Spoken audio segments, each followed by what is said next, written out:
well prepared. I haven't really seen her get any bad positions out of the opening. No, yeah. So she's been having a very good preparation, both in the classical and rapid matches. So, but here it's quite a crossroad. Yeah, which approach that Salimova will take. Bishop d5 is generally natural, but it's interesting that she's still thinking here. I think I know why. Because in this position, it's more common. Okay, after this, it's more common to take on a6. Like this, and then rook takes, and then you actually take with the knight like this, and then after this, and this is going to be like another. Oh, that's another. This is this is actually more popular, I guess. So maybe she was only prepared for this line compared to what we are seeing on the board. Well, if this game kind of goes the way it looks like it's going, we are going to go to the 10-minute portion. Wow. Actually, I don't mind. Keep it going. Keep it going. You like the show. I like the show so far. Yeah. Well, okay. I mean, it does feel like we're just seeing like a quieter opening. That's why I'm already thinking about the 10-minute portion. But yeah, defending the pawn should not be like something that takes her a ton of time, but she has a lot of time that she can spend here. And that she actually decides C5. to go for C5. Very energetic move. Yeah, and look at that. Very not popular in this position. Hasn't really been played by any top players. Wow. So she might be confusing something here. But at the same time, now that I look at it, I mean, it makes sense. She's not even... Well, okay, C5... makes sense. I mean, you might be down a pawn at the end of all of this, right? So queen c4. And why exactly did she give up the pawn? Okay, I think for the activity, because again, she was already prepared to gambit her pawn in this line. So probably bishop d5, and then, I mean, this is maybe like a transposition to the line that I showed before. The only difference is the position of the knight. Yeah, the knight is already on b5 right now. So probably bishop d5 is a very natural move. Yep, that's a good move. And I guess it's hard for white to really make use of that extra pawn, right? Because it's just kind of, it comes under attack. It's hard to advance it. Black is very solid. But okay, yeah, it's a bit of a surprise there. I mean, what choices does Goryachkina have? I don't think she has many choices. She's just got to take this pawn, yeah? She can also take on c5 and then try to take the pawn. But I don't really see why she would throw that in, right, this move. But she can, like something like that. And we could be playing this sort of technical position for a while. All right, let's take a look at what is going on in Prague versus Fabi. Actually recaptured any pawns yet, so you may never recapture them. Right. Now there's two of them. There's two of them now. Yeah. Yeah. Now it's the Goryachkina's turn to have a 2-pawn advantage. So probably queen b8. Yeah. Okay, but I think something just happened, and did Goryachkina take the pawn? She did, and so now we're gonna see. Are we going to see knight c5 or bishop d5? She goes for your move. Okay. So we were looking at that. There are some other moves. Also after queen c2, it's perfectly fine just to go take bishop this e4, c5. maybe, or just play knight c5. Yeah. Knight c5 is perfectly fine. That I would expect, yeah. Also, at some point, you can throw in some queen a5 idea first, and then put the rook on c8. So that's also another idea instead of taking on c5 immediately. Let's say I go bishop e3, just like most obvious things that come to my mind.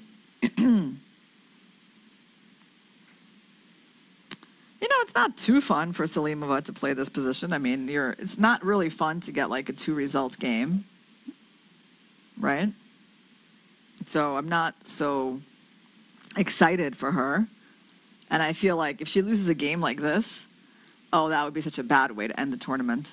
Yeah, but on the other hand, this type of position is being played by many good players as well. They just gambited this pawn in order to get more activity. So if Goryachkina keeps playing very solid chess and very precise, then of course it's going to be a bad news for Salimova. But the idea of this gambit is to get this activity, and maybe the pawn will be taken back soon, and and black still has this activity for the whole game. So yeah, maybe bishop e4. Maybe you have to keep targeting this queen, right? Yep, and then the queen will go to queen b6 somewhere. Like knight b3. Yeah, no, I mean, okay, it's still actually very hard to use the pawn, right? So she's got quite a lot of room for error here, and she actually goes for bishop e4. Here we go. Oh, but is bishop e3 on the board? No, without knight c5. Oh, knight c5. She hasn't even taken the pawn. Okay. That's fine. You can do that since you can always take the pawn back. Let's see. What does white do now? She could go queen c3. She could offer up a queen trade.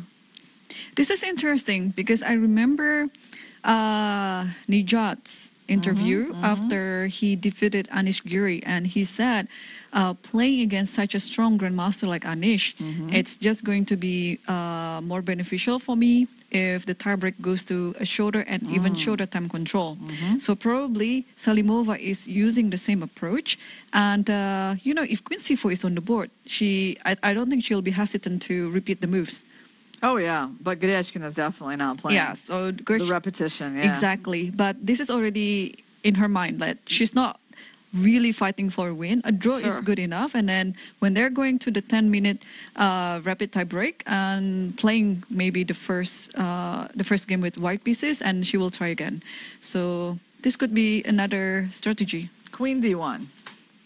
Queen d1 by Gerechkina. The only thing is, in general, I don't think it's the best idea to go for these technical endgames against Gerechkina. I mean, again, and maybe not against anyone, but certainly not against her, because I think she kind of will enjoy this playing with the extra pawn. Let's say, let's say, I don't know, do you take back or do you trade? I mean, trading just helps me develop my rook, right? Yep, and I think So you probably take. Well, there's also queen a5, but I was about to say that knight d6 might be the idea. Yeah, because if you haven't even taken the pawn, then knight d6 will be annoying. So if you go here and I get to go... Okay, so she finally takes the pawn back with bishop c5. Bishop c5. Okay. So preserving b4 for the knight, yeah? And now we can't develop so easily. So how do we get the bishop out? She wants to go queen b6 next, that's obvious. So do you take on d8 and play bishop g5, or do you keep the queens like this? Yeah, that's one interesting idea. But then there's rook b8. So you cannot really... Trading maybe helps them, at least, especially if you go here and then... Yep, rook b8. They start lining up their rook. So she traded. Yep, so queens are off the board already. And now... Knight c3, I think. Knight c3, yeah. Yeah, that's it. Okay. So she definitely wants to get the bishop here. Knight c3 makes sense. Oops, that's my own invention. So the bishop is probably going to have to move. So let's move him somewhere. Where are we going to go? b7. And, maybe just rook d1, Just like that. Yeah, this is, I would really just not want to be black here. And I feel like if I go for this position intentionally, and then I lose it, and that's how my World Cup ends, it's the worst possible way, because I never even had a chance to win. Right, that's the problem. I see. So you can't go in for positions where, I don't know, just two results. And what if you don't get the result? It's just a very depressing way to end your journey. At least, you play a 3-result game. If you lose, you lose. You feel better about that. So no, I'm not so thrilled by what I'm seeing for Salimova. And like I said, Gerechkina is probably what a gift. I just have an extra pawn from the opening, and it's okay, I can play this position for 100 moves, right? Yep. Yeah, I mean, she's known as a technical player. We've seen how many end games she's been playing in this tournament. She doesn't mind this kind of stuff, Well, yes, definitely. Gerechkina is a more experienced player, and she's known for her very well understanding for technical chess. Yep. So, but we'll see. Salimova is also proven to be a very good defender, and Gorchikina has to work hard to prove that the extra pawn is going to benefit her position or not. Yeah. I mean, you see how she jumped on that queen trade. She was like, no, I don't want the queens on the board anymore. And knight c3, of course, very solid move. And okay, just some kind of, I don't know, choices for black. Maybe bishop c2. I was to not thinking let bishop rook c2 d1. and put the bishop on b3 and then stopping this pawn. There, this could be Yeah. an approach. But then there is knight e1. And if you play bishop b3, knight d3. So Yeah. this is a big decision for Salimova, where to put the bishop, which diagonal that this bishop will control. Yeah, is there any other move that we can like finally move our bishop, or you're just playing rook b8 pretty much on anything I do? Like if I try bishop like f4, right? Let's try it. Sometimes you'll have knight g4, by the way, but I feel like I can try it. Bishop c6. Okay, so she went for the more standard move. By the way, there's also knight e5 that can be thought about here. Because, I mean, Gadashkina will be like, wow, that's another piece trade. Maybe let's trade some more. Well, she has two nice ones, yeah? She can go for either of these. Which one will she go for? I'm sure it's going to be one of those two. I think knight e5. Knight e5 is looking more solid. And also putting the knight on d3, just, you know, it's like a barricade to the white's position. It's just looking nice. I mean, I can't tell. Like, I feel like either of them are possible. Doesn't, like, would not surprise me either way. But, yeah. I think we don't normally want to just gift our opponents pawns. And I think, you know, yeah, the queen trade probably helps white as well. I think black, you know, normally trying to play those positions with the queens on the board. With the queens on the board, exactly, yeah. All right. Well, guys, as we're in two quite solid positions, let's go on and see Prague versus Fabi. Let's rooks. Yeah, so she went for rook d1 and And it's interesting. I mean, maybe Salimova should have kept the rooks on the board. It's actually a big decision, right? So even this trade is not like the most obvious thing. But yeah, what's obvious is how this is just a bit depressing for black to endlessly play this position, right? I mean, down a pawn, like, okay, white will come out. Like, white's moves are so easy. You know, she brings out the bishop. She starts maybe bringing out the king. She starts going for more trades. I mean, just like compare the ease of playing white and black. I mean, you're like, you got zero risk. You never want to give your opponent a position where they have zero risk. Right. Why? You know, that's why I'm just so sad, you know, about this whole concept, you know. And I mean, I think she just confused things. I think so too. Yeah. Yeah, like what I said, maybe she's used to the other main line that I showed on the board. But this is a completely different line, and probably she has to take it differently as well. And keeping the major pieces on the board is actually one of the strategies, because you already sacrifice a pawn that there's no reason for you to go to the end game with one pawn down. Yeah, now she goes bishop a4, knight goes back to c3, bishop c2. It's funny, she goes here now, right? So she circled around with her bishops, actually quite humorous. She could have gone there right away, trying to keep the rooks on the board. She didn't do that. The rooks came off, now the bishop's here. I mean, it's fine, but I guess it would have made more sense to try to at least play with the rooks on the board so the b pawn could theoretically be put under some pressure. Right, yes. And now with this endgame with full minor pieces on the board, but with one extra pawn for Gorchikina, yeah, I agree. There's no risk in the Gorchikina's position, and you know how much she just loves this. Oh, she loves this. I mean, you know, and we've seen her play worse end games in this tournament where she's actually worse, and she goes in for those willingly. You know, so imagine you give her an end game with like an extra pawn, no risk, and she has like 6 more minutes on the clock. Right. Yeah, no, this is quite the dream scenario for Gadashkina, but.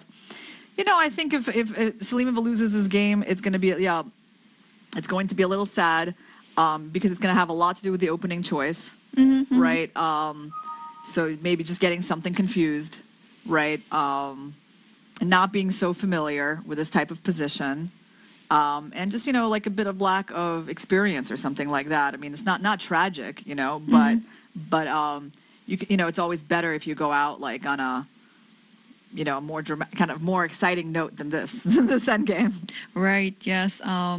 Yeah, probably not a very wise choice of opening line by Salimova, but we will see. If she's able to defend this inferior endgame against Gorchkina and they're going to play another tie break, then, you know, the chance is getting higher for her again. Because if she could recover from the game one when she missed lots of winning chances. Beautiful game by her. Beautiful game indeed, but just really missed these chances toward the end of the game. And also yesterday, it was also such a heartbreaking game to watch because she was very, very close to clinch the title, but she again failed. We will see. Third time is the charm. Yeah, if she gets that chance. If she gets that chance. Gets it. I mean, I hope she gets another chance, but I'm just not. I mean, I feel like the match shouldn't end like this. Right? It's just like it's not the right close for this match. It's a bit anticlimax. Yes, yes. After their like her game against Gariachkina was really quite nice, right? And I mean, it wasn't just like better opening prep. Like she had to find some stuff there. She had to outplay her, right? You know, this one, yeah, she really walked into Gariachkina's cup of tea. But okay, I mean, look, there's still conversion work to be done. It's still a long road for Gariachkina to win this position. Right. But it just feels so unpleasant for Black. And also you have no plan, right? That's the thing. When you're playing Black in these positions, it's not like there's a strategy of counterplay. Right. Like your only plan is like, don't let White advance this pawn, right? And it's not like, that's not a very proactive kind of, you know, plan. So yeah, she goes King F8. It makes sense. Sure. I guess at some point we might kick out that bishop. Maybe like that even. Maybe one day. Yeah, be very careful because at some point knight g4 can be a move. Maybe not immediately, of course, but yeah, Black will just try to accumulate all these little ideas, you know, because again, Black is just going to try to play against the extra pawn on b2. Oh, you know what maybe we can do at some point? Can we actually offer you this trade? Can we try to get rid of you like that? Yeah, that's possible. I think maybe she will. H3 is quite reasonable, in my opinion. Yeah, like, I mean, stopping knight g4, I totally understand her doing that. Maybe Black will play h5. But by doing so, you're giving up the g5 square. Yeah. Thankfully, my king is not on g8 anymore. Right? Okay. Let's take a look. Let's see what's going on. By the way, Prague also got a knight to d1. Wow. So, for example, knight a4, if you take on d3, I mean, I guess I'm going to have to go with the two bishops against two knights advantage. I think I should be able to win this one. I think I'm going in the right direction. And if you move your bishop somewhere, anywhere, then the knight comes to b4, and then all these ideas, I might be getting another piece trade. Plus, I'm not even sure where you're moving your bishop. So, like, if you, let's say you go here. Yeah, she just went for knight a4. Knight a4. Then I just kind of come out, and your knight is like almost, yeah, it's trapped into a trade. Like, whichever way you go, you're trading a piece with me. And that's what White wants. White just wants to trade pieces and simplify until they can start using that pawn more easily. Right. It's well, White's strategy is simple. It's like trade when you're up material. Yep, and Black is facing the problem here because when White wants to trade all the pieces, and if Black keeps avoiding it, Black might end up in a way more inferior position. So at some point, Black is forced to trade a piece or two. Yeah, no, this is getting unpleasant, as I feel like Gariachkina is making progress, right? And the more that we trade, like the easier it is for the king to come out, right? We're going to get more trades. It's just overall so depressing. Maybe I can even go here at some point. So maybe I can work on that. Yeah, I mean, even here. Bishop d4 was on the board. Okay, so yeah, bishop d4, and okay, somewhere we're gonna go knight b4, then e3. We'll get a tempo for that. Can we do it now, or we can go? You want to go e3 right away? Well, then there's like bishop takes. No, I mean knight b4 right away. Yeah, knight b4. Yeah, that's what's gonna happen because the knight covers b2. So I don't think she can really do anything. And we're also always getting a check there. So let's say we go there. And plus we're threatening a fork. Right. So you have to take. Yeah. So she's definitely going to go for this. She's still thinking. So yeah, let's take a look at... How's her time situation? That would be interesting to see that view. But she's going knight b4. Yep, knight b4. I mean, do you see how calm this game is? Compared to before. Yeah, it's very calm. And you can just see it in the manners of the players. So she's got 10 minutes against 6, time advantage, extra pawn. Man, I mean, poor Salimova having that winning position and then having to defend this. 2 games of winning yeah. positions. Yeah. Well, by the way, Prague did trade the knights, and then he moved his queen away. So, like we thought, as predicted, he doesn't go in for the complete trade. And she got in knight b4. They traded king d8, maybe even bishop c3. Yeah, that's what Garyachkina plays. You see how methodically she's just going for those trades. Very principled. Yeah, and what did Salimova answer? e5. Well, it's a sign of desperation, right? You're going e5 and you're even offering the change in the pawn structure and taking on that isolated pawn, basically showing that like you're willing to enter any changes because the position the way it is like quite bad for you, right? So now Garyachkina has some pleasant choices. So one obvious move is e3.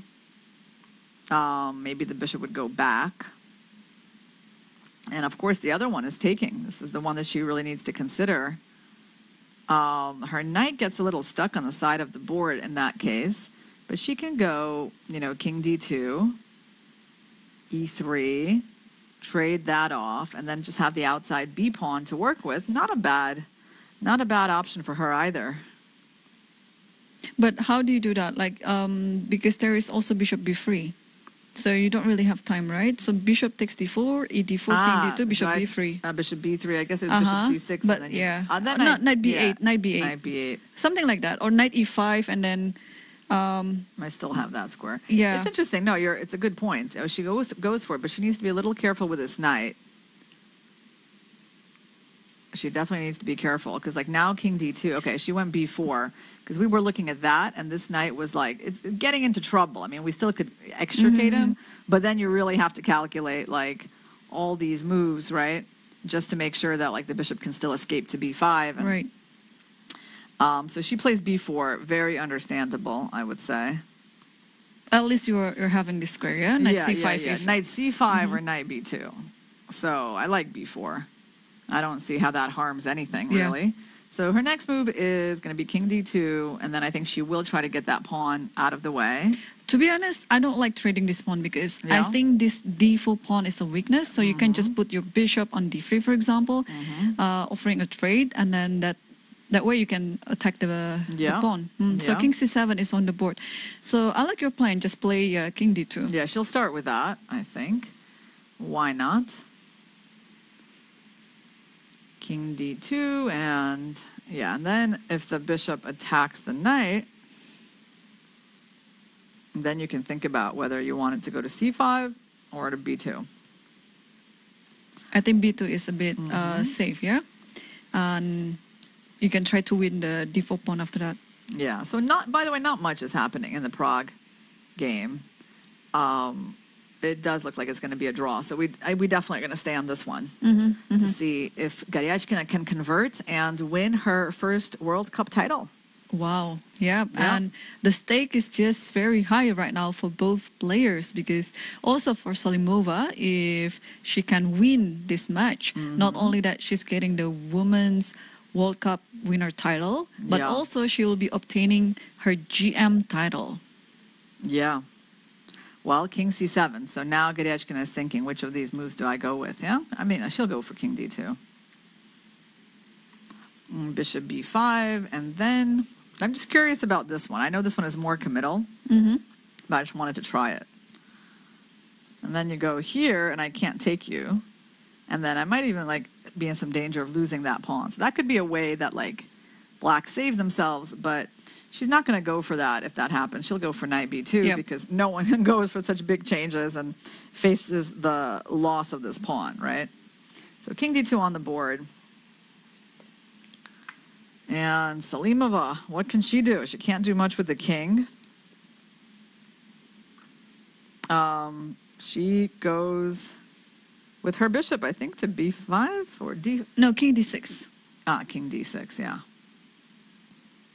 King d6. Yeah, this is what happens when you just don't have a plan, right? And that's why that position just was the wrong one to enter.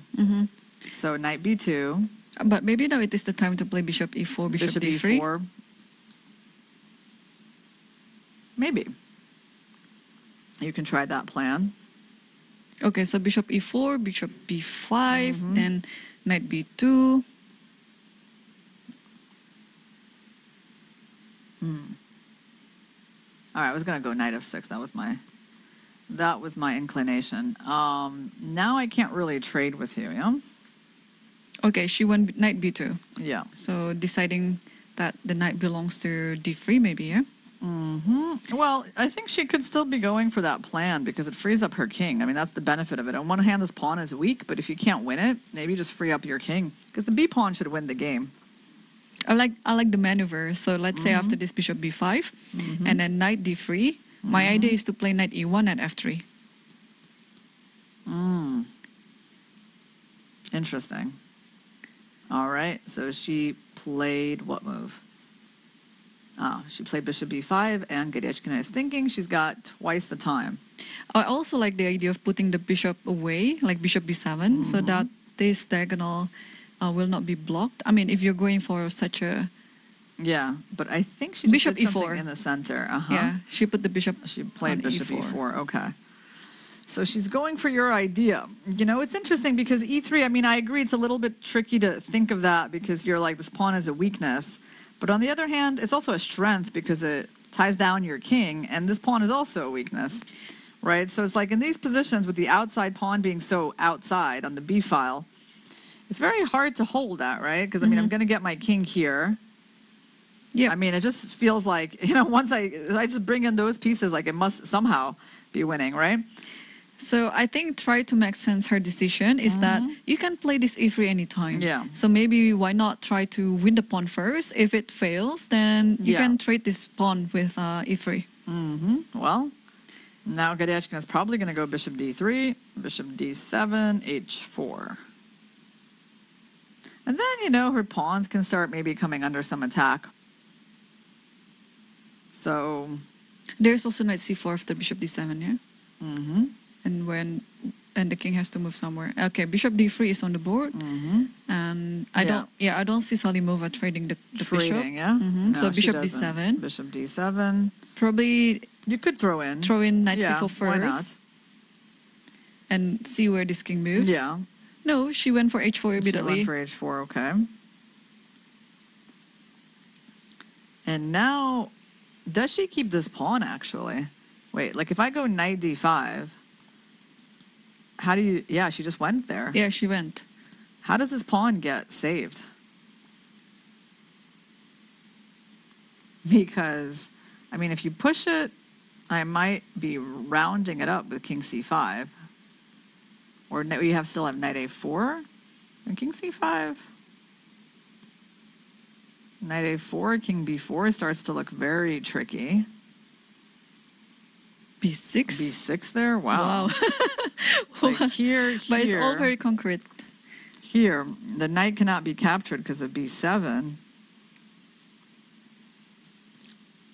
Okay, this is not what Gadyechkina wants at all. Because it becomes really tactical and she might be losing that pawn. How does she deal with this, actually? Knight d5. So if you give a check, where does the king go? You can't walk into that, so you got to go this way. Okay. Yeah. And now you're basically giving up this pawn. So bishop c4. So you're giving up the pawn in exchange with the pawn on f7. But this is a good news for Salimova because that pawn on b4 is a more dangerous pawn. Yeah. She has to take f7 right away. Right, because now, I mean, she's down a pawn, but if she can trade these, it should be like a holdable draw. Yep. So she has to keep it, yeah? Yeah. And try to win it That somehow. was that was a good turn of events for Salimova. Wow. It Yes, really was yes. quite the turnaround. It is a turnaround. Yep. Okay, well, we might get that draw that we both want. Yes. Meanwhile, is Prague getting anywhere against Fabi? Salimova saved this quite poor position that she had. But it's not going to be easy. Like, Gadia's going to contorture her here Oh, yes. for a yes. while. Yeah. But it is also already like quite an improvement for Salimova's position, because I think you'd be worried about that extra pawn. It's a passer and it's on the side of the board. So naturally speaking, it's going to be very hard for Salimova to defend it. But with this trade of the pawn on b4 versus the pawn on f7, yep, this is into her favor. Yeah, I mean, I was also intuitively going to put the king on e7. King c5 was possible, but king e7 is more intuitive. So Gadiachkina's bishop is under attack. She's probably going to move it to g6. And yeah, this game will go on for a long time. But, you know, there's a chance she might lose that pawn, right? Yeah. There's always that chance. I mean, the knight kind of has to stay here to keep the king out. We're going to try to maneuver. This king probably wants to be here so that he can always go there in case he needs to. Wow, she protects it. Knight With e5. the knight, okay. So she is aiming for another trade. Yeah, she wants a trade. And Salimova is down to a minute and a half. So bishop c8. Bishop c8, bishop b5. I also like bishop d5. That also looks it. quite decent, yeah. Bishop b5 actually would probably be my choice. But maybe then she gets some sort of offer of a trade again. Yeah, no, it's still hard for her. Like, practically speaking, it's not. I mean, even though, like, it's a lot less losing according to the computer, it's still very hard practically on this amount of time. Yep. So bishop f5. Okay, makes sense. She went to the other side of the board. Yep. So maybe bishop g6, pursuing the bishop, and then it moves back somewhere. And then maybe, I don't know, do we start trying to push the knight out? I think you just put the bishop back to b3, because I think you want to play knight f3, and after knight c6, bishop a4. Ah, okay. That's already some direct idea there. Bishop b3, threatening that, you know? Maybe I'll have to go bishop e4. Yeah, you have to anticipate your opponent's idea. Yeah. Or I can go king d6, king c5. That's so another she one. went bishop c4 or bishop b3? She went back with her bishop somewhere. c4. So I think preserving the idea as well. Yeah, king d6, I think, right? Good move. We don't have the best angle from this side, yeah, to see what moves are being played. Yep. King d6. Yeah, because the king, you always want to have the option of protecting the pawn like that. So, you know, right now, Salimova is holding on just fine. Can we please have the center camera, please, just to show everything on the board? Yes, very good. Thank you so much. And now we clearly see what's happening on the board and the time situation as well. 3 minutes versus 1 minute. But Salimova is holding it together. Yeah. Yeah, I mean, it'll be amazing if this match can continue. Yes, her chance to make a draw is definitely increased. Yeah, we got a really good view right now. We can see the board well and the time situation. So what even could, I mean, I don't even have like any particular ideas for Gadiachkina at this point because this king is coming in to defend. Obviously, if you offer some trades, this knight will move away. Maybe just to c6, actually, like that. She does go to f3, king c5 on the board. And Bishop d3. bishop Wow. d3. Okay, she wants the trade. Now black has a big choice, yeah? Now Black can actually take. Yeah, black can take it up on the trade. Yeah, why Because not? it's a light scored pawn that is fixed there. I would take it with the take knight, it? yeah, and then keep Yeah. my bishop on the board. So I will take it. On the other hand, you know, it's like you can also move away because it's not like white's making any progress, Yeah, right? yeah. If That's, If you don't want to be committal, you can play this bishop e6. Yeah, just and like she what did because she did. you know because to judge this you need some time, right? Yep. And you're changing the position in a big way, so it's definitely possible. But she has only a minute on the clock, and like Garyachkina hasn't actually found a plan here to improve. So I think her move also makes sense. Knight e1. What's the point of that? Keep trading to c2. Trading, but the problem is no one's really gonna trade with you, are they? Now, you know, you can take again, but she's definitely not going to go for any of those ideas. Knight d5. Yeah, okay. She can definitely jump around with a knight. King on c5 is not bad. I can even see the knight coming to f6, maybe even coming to g4. I can see that. It no longer really needs to be on b4 if the king is on c5. Knight g2. Okay, so, well, yeah, g5, I was going to say, is she going to be up for that? Is she going to be up for that transformation, some kind of committal pawn move? And she was. And I think it's a good idea, trade pawns when you're down material. Yep. So g5 now, big choice. Oh, I was about to mention h5. Things are getting traded. She's getting closer to a draw. Prague is still continuing to push Fabiano, but we'll come back to that later. So she played a move. What was it? Knight e1. Knight e1. And does she want to provoke that pawn to go there? We might need to do that. It's a little tricky because if the pawn goes to a light square, is it going to be okay there, or is it just going to give white more chances? Well, yeah, definitely g4 is a move, but I doubt she's going to be committal to that because. Yeah, you might, but she's going to be kind of forced into it, right? Unless she goes there and she wants to trade, which is also not obvious. But maybe that's the better one. Maybe bishop g4. Okay, she went knight f6. And now knight f3. And now maybe g4. Knight g4, knight g5. Okay, so it's good for white. So I think she made some mistake here.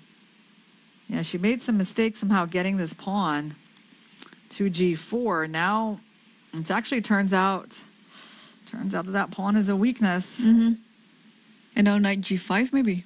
Yeah, you can go knight g5, threat, and maybe trade, even to trade. Wow. Because there's even a plan of like trading this and eventually winning that pawn because it's so far extended now.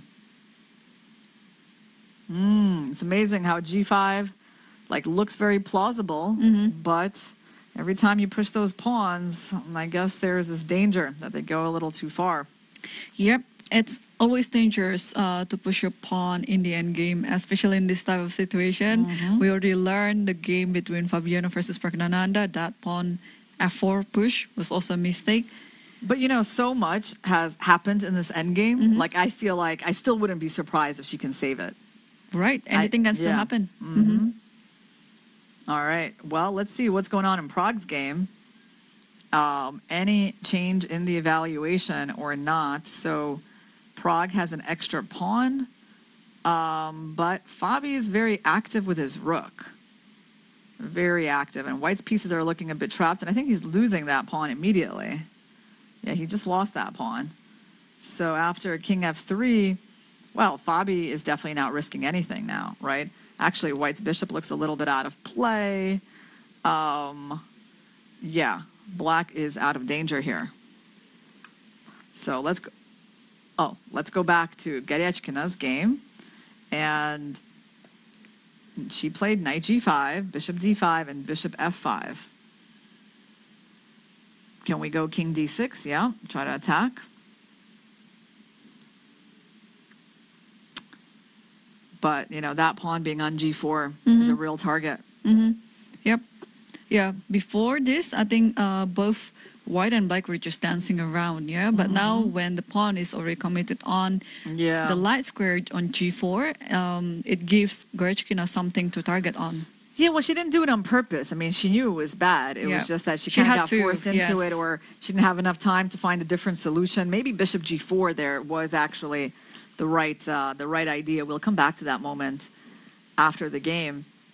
So right now it's Garyachkina's move, and she's down to just a minute 15. A minute 15, and Salimova has less than a minute. It's like 40 seconds on the clock. Yeah, Okay, we do Ooh, see... knight h7, trying to over the trade again. And should you take it? Could it be? And there is another draw on the game between Pragnananda versus Fabiano Caruana. Right. Well, right now, Black has this resource of bishop e4, actually. Can Salimova find it? It's actually very important because she can... Yeah, she found it. Wow. Oh, wow. This is how she might be getting that draw, because now this pawn is not really going to be lost. The bishop does a great job of cutting the king, and maybe we're in holdable territory here.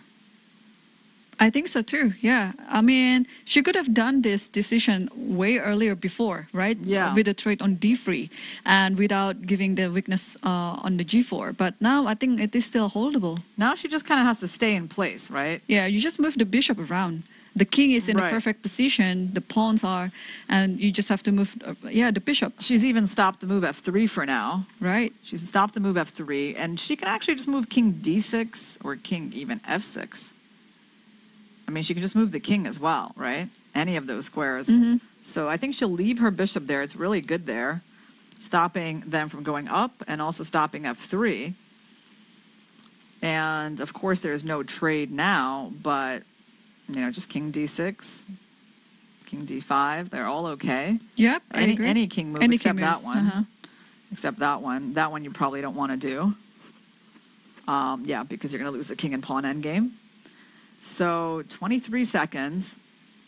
King d6, okay. Wow. I mean, we really might get that 10-minute match, aren't we? Yep. I mean, we already get one on the game between Pragnananda versus Fabiano. They will move on to the next tiebreak. King c2. She's trying to come around. Yes. I wonder if there's... No, we never really have any ideas of that. Because there's knight f4, yes. Yeah. So you just have to simply block the king from entering, yeah? Yeah, that was a pretty good move. Is she going to try like king at b2? Yeah, king b2, king a3.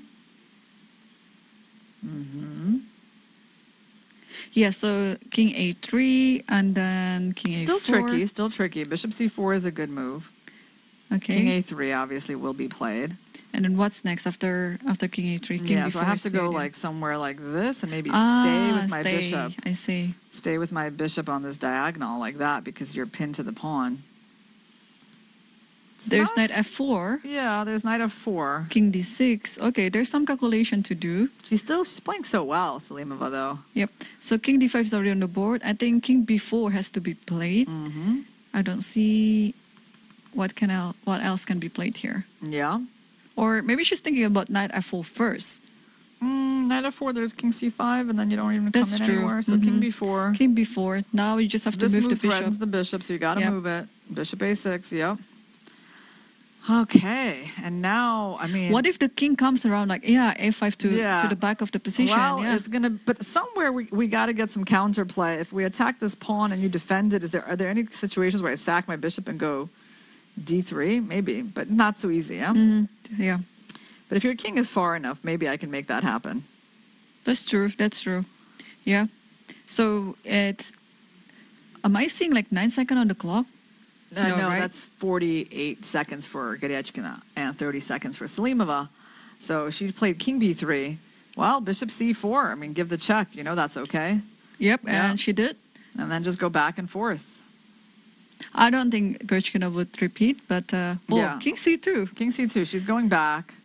Well, don't go back to a6 here. King e4. Okay. No, bishop e4. Oh, king e4. King e4, sorry. Yeah. Everything's under control. By the way, is there any idea of actually going for the pawn? That is smart. Yeah, so you just move the knight now, d2. Wait, king d2 takes, but then you can defend, right? Then you're fine. Yeah, then you're fine. But like right now, I actually am, I think, threatening that. So she's king d2. Yeah, so now you don't want to take. Now you don't want to take because then the king protects the pawn. Okay. And white wins. So black just kind of sits on this position and I guess goes bishop b5. Yeah, just don't blunder any fork here. So she's down to 20 seconds. Yeah, you can't go there because of the knight c5 fork. You can pretty much do any other move. Bishop d5 is okay too. But I like bishop b5. Bishop b5 is my choice. Giving more space. 7 seconds. Okay, bishop b5. So Garyashkina has not made any progress yet. Knight c5. But she's king trying to e5. gain some time on the clock, yeah? And I think Nurgül has to also do the same, like try to gain more time. They're kind of in blitz mode now, yeah? King e5 you can play. You can move your bishop. Bishop c4. Yep. It's all fine. She's really holding things together here. Yep. Yeah, so... I mean, somewhere you can... It's not even clear where you try to play the move e3, yeah? All right, 20 seconds versus 25 seconds. Yeah, please don't blunder anything. Well, I guess black is the one that can blunder more easily, yeah, to a knight fork, but she's doing a really good job defending. Knight a1. Knight a1. Okay, that's creative. You know, you want to get this similar position. Yeah, with look at this another beautiful C2. idea. King here, knight there, bishop e2. Oh, maybe she's going to play bishop Oh, e2. there is bishop takes e2. And she can draw this. Yeah. She can play bishop takes e2 here. Yeah. Will she do it? Come Will on, she do it. Do it. Do it. No. Okay. All right. It requires some calculation. It That's why. does, Yeah. it And does, she it just does. doesn't have time to But calculate. it's okay. It's fine. Her position is completely fine. Knight e1 and bishop b5 back. Yeah. So she's just holding on, Yep. and Garyashkina cannot really make progress. So she's not changing But the this is nature a of the very game. cool. Yeah. This. Ooh, Oh, she finally F3. changed something. Okay. Oh, yeah. That's a big move because takes. White gets two connected passers, and it looks like they're making progress, but still, black is okay. Black is okay. Black she goes to King d5. king d5. All right. Still the bishop versus, the knight is still giving black compensation here. And the king cannot come up. But it's a little tricky, right? It's still going to be a lot of action here. Yep. Because Yep. Garyashkina has, made progress, at least with her plan, even if the computer evaluation stays the same. But she definitely succeeded in doing something. So bishop c4 on the board, and now how to use these two passers. Yeah. I guess black's plan is quite simple. It's like try not to lose that pawn and keep the king around here. It's very simple. Yep. So And also king keep here. Keep the king at bay, yeah? Not entering d3 Yep. square. Yep. Yeah. Well, the bishop does a good job, yeah, because he can always kind of attack something. So, yeah, she was down to 11 seconds on that. Still holding on. But I don't know. I feel like this is so tricky still. Knight b3, and maybe it's time to push something. No, knight e1, knight e1. So, okay, black really just needs to move the king around. Oh, knight e1, okay. King e5 on the board. So Garyashkina moving around the knight. They already went around that merry-go-round once, right? So king d5, what's there to think about? Is there some problem? There's a check or something that she's worried about? Maybe she's thinking of bishop d5, just Yeah. to force the pawn move. And she did it. Yeah. Or knight e1 back, but then there is no progress. After knight e1, bishop c4 again. Yeah, and if king here, then I can force you to trade with me. Yes, yeah, that's... And Garyashkina is down to... No, still 40 seconds. Yeah, Okay. she's good. She's good. Managing Okay. her time okay. Just don't lose on time, girls. Yeah. Can I ever, what I want to know? Like, let's say you go here. Can I go king f5? And then what I want to do is just sack my bishop like this and make a draw. That's one of my drawing ideas. Okay, so Yeah. maybe she can actually think of that. King f5. Yeah, There king you f5, go, king because, f5. just get rid of the pawns finally. And Yeah. king e2. King trying to e2, stop it. she doesn't let that happen. Okay, smart. And then maybe just give a check now. Yeah, I think so. Yeah, bishop c4 is on the board. King f2, of course. And then, I don't know, maybe just stay. King e5, yeah. She's built up a bit of time. Okay, but Garyashkina has not allowed the forced draw. Doing a good job too, I think. Yep, she's holding. Keeping the tension, yeah? I mean, she's going to, play this position for like 50 moves before she finally pushes a pawn Yes. somewhere, right? Before she finally goes like g4. And this is a good, good strategy. Exhaust the opponent, right? Because it seems like she's not making progress, but the more you wear down your opponent, the more likely they are to make a mistake somewhere. Yep. So Knight f4, bishop c4. yeah. And maybe it's time to move the king again. I think, no, knight h3. She did knight What does she h3. want to do? I'm just trying to understand her idea. I mean, because she can always push a pawn. The question is, like, where is it really going, right? I think she wants to push it, but trying to protect the f4 square. Otherwise, king will go to f4 because there might be some d3. So Well, I bishop think you b5. can push it. It's just that I'm not sure, yeah. There's a long-term plan to win. So bishop c4, yeah, just hold it. Knight Knight e4. e4, maybe bishop d5. I feel like we've been here. Yeah, bishop d5, bishop d3. Just attack knight. Yeah, I would probably play bishop d5, but any move works, really. Okay, Bishop she chose d3. bishop d3. Yeah. And now knight d2. And now bishop b5. They must have had this position like, oh, well, something that looks like this, many, many times already. So king goes to g2. Oh, she's going to try from the other side of the board. Okay. Interesting. Yeah, it is interesting. King d5. King d5. Okay. Will she play Okay. f4 here? Do you think? F4 yeah, is because they tempting. they can't go king f5. Yeah, she should try that. Yeah, she's thinking about it now. But yeah, she has more than a minute or less than a minute. Just on a the bit clock. less. Just a Yeah, bit she less. Just went Yeah. under a minute.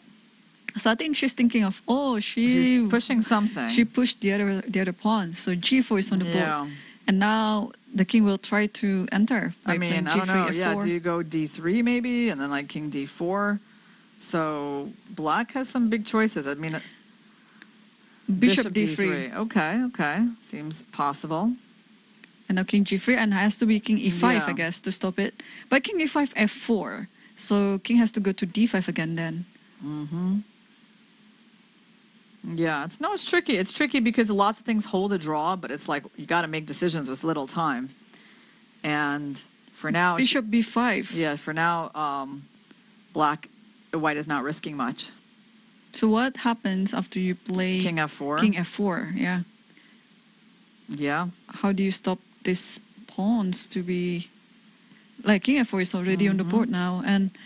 Well, somewhere you have to find a moment to play this move, but you can't really play this here, when the king can go back to e3. But somewhere she needs to have that active plan. Bishop e2, and it's Okay. much better for white right now. Let's figure it out. Yeah, I think we're just improving. So she has to play bishop d3 maybe to stop it. Stop that. Yeah, maybe the king just goes there and the pawn just goes, right? Just king f5. Wow, what a turnaround again. Yeah. Wow, Salimova might fail defending this position. Yeah. I have to say that Garyachkina tortured her quite well.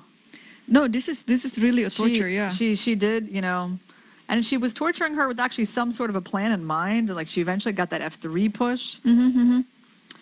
And she did. Yeah. And king f5. Yeah. Now seizing the black's, chance. White's moves are going to come pretty easy. Yeah, you just But I push don't know, the what pawns, about right? D3, G5? Then your bishop is completely cut too. So bishop d3, and I think now it's just king f6. The problem is she never pushed the D pawn. She was never willing to take that risk. There was at least one opportunity where she could have done it. Wow, this could be it. This is probably it. This is probably it. Oh my gosh. I don't know if there's anything. I want more. Yeah, well, Garyachkina is giving us a pretty good technical game here. So bishop, now it's so easy. Yeah, you just push the pawn. Yeah. There's no stopping this idea. There's not even like anything you can do because your king is useless and the knight just covers everything. No, this is almost the end of it. I don't see any way out for black to make a draw in this position. Yeah, I really don't see anything either. She was down to 3 seconds. Yeah. Yeah. Okay, it's over.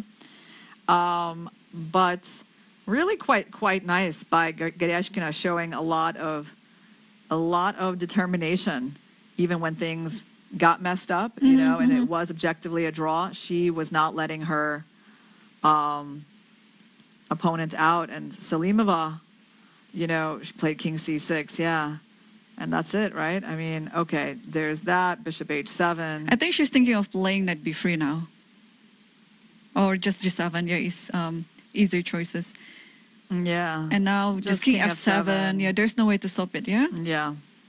Or you can throw in king e5 too if you want to. Nah. No? Nah. Okay, king f7. Yeah. King f7. King d5. And the king was like back there, right? Well, she's not. Oh, I guess her idea, I mean, it's just to d3, king d4. It's still trying to win the pawn. If I promote, maybe things can get a little bit. Yeah, so actually a little bit hairy. Hold on. So she's still, it's not over yet. It's not over. F4. F4, strong Very move. strong move. Yeah. Yeah, this is why I prefer king e5 and then push the yeah, f4. maybe f5 and f6. Yeah, that's the way to do it. F5. Yep. Oh, actually f5 maybe you can take. Oh. So be careful there. Yeah, f5, there's that. So king that's why E7. she played that. Very smart. Safe, very safe. And now yes. she wants f5. Now f5 is unstoppable. Yeah, very good technique by Garyachkina. Very careful until the end as well. Yep. Yeah. King d4, now just f5. Yeah. Wherever the king goes, you go to the other side of the board with the knight. Yeah. She's going to get the win. Wow. Salima, look, she fought really well. Even in the second game, she fought really well. Yeah, but just some chance there that she could hold this position to draw. Yeah, now knight b3. Wow. Okay, knight c4 you can also do. Yeah, we are seconds away to Not sure why she did it like that.